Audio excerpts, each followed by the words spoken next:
पृथ्वी पर विचित्र तरह के जीव जंतुओं के साथ साथ विचित्र पेड़ पौधे भी पाए जाते हैं, जैसे कुछ पेड़ पौधों का मांसाहारी होना। वैसे तो अधिकांश पेड़ पौधे सूर्य के प्रकाश तथा पानी से अपना भोजन स्वयं बनाते हैं, लेकिन कुछ पेड़ पौधे ऐसे भी हैं जो छोटे मोटे कीट पतंगों को अपना शिकार बनाते हैं।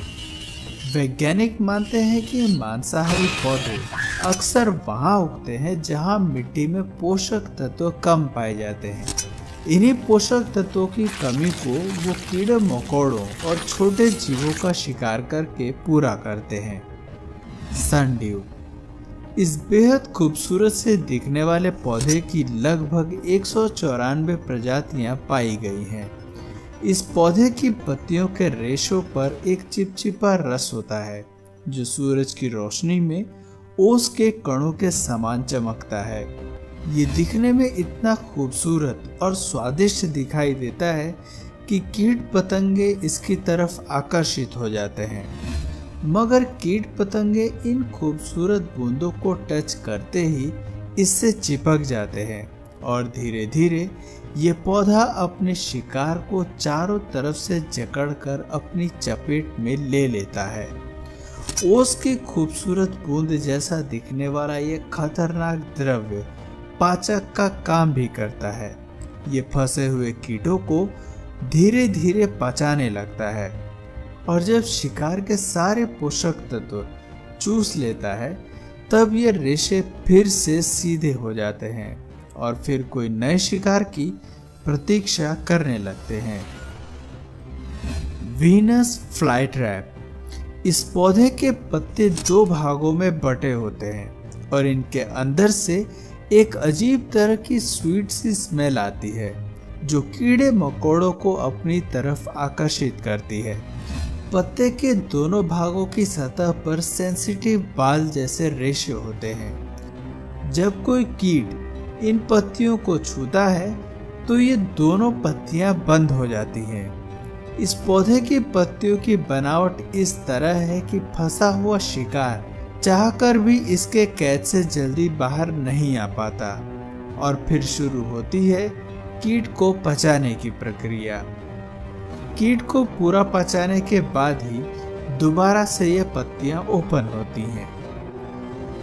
सारासीनिया ये पौधा अमेरिका और कनाडा के दलदली क्षेत्रों में पाया जाता है।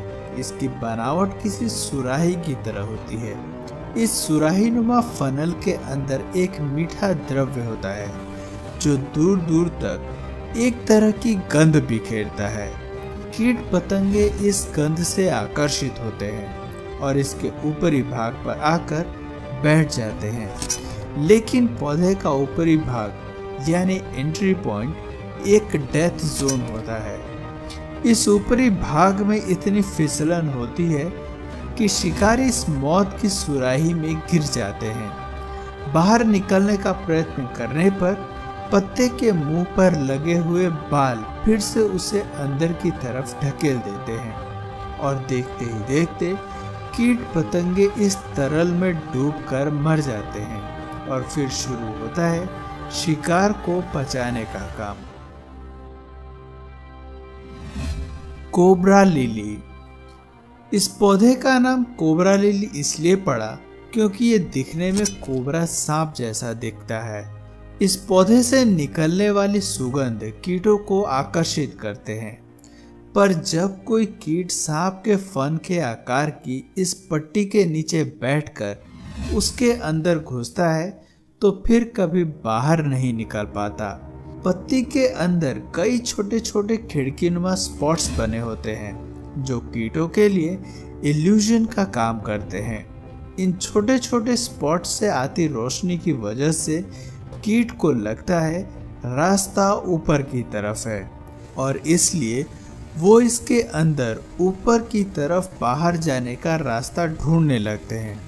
और जैसे जैसे कीट अंदर की तरफ बढ़ते हैं वो पतली सी सुरंग में गिर जाते हैं जहां एक तरल द्रव्य होता है। इस तरल द्रव्य में बैक्टीरिया मौजूद होते हैं जो पौधे के लिए इन कीटों को पचाने का काम करते हैं।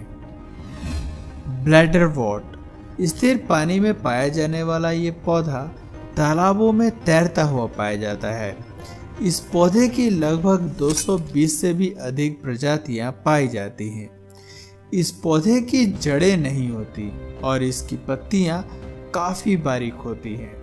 इसकी पत्तियों की खास विशेषता ये है कि ये एक खतरनाक बुलबुले का निर्माण करती हैं, जो फूलकर थैली या ब्लैडर के आकार की हो जाती हैं। प्रत्येक थैली के मुंह के पास एक दरवाज़ा यानी एंट्री पॉइंट होता है, जो केवल अंदर की तरफ खुलता है और इसी एंट्री पॉइंट पर छोटे छोटे ट्रिगर्स होते हैं। जैसे ही कोई जीव इन ट्रिगर्स को छूता है, वो सट से अंदर की तरफ खींच लिया जाता है और तभी बुलबुले का एंट्री पॉइंट बंद हो जाता है। इस बबल में कैद होते ही कीड़ा थोड़ी देर में मर जाता है और इस बबल में मौजूद एंजाइम्स कीट को पचाने की प्रक्रिया शुरू कर देते हैं। And believe me guys, this is the fastest trapping mechanism of any carnivorous plant. क्योंकि आप जो अपनी स्क्रीन पर ये वीडियो देख रहे हैं, ये ओरिजिनल वीडियो को 10 गुना स्लो करके दिखाया गया।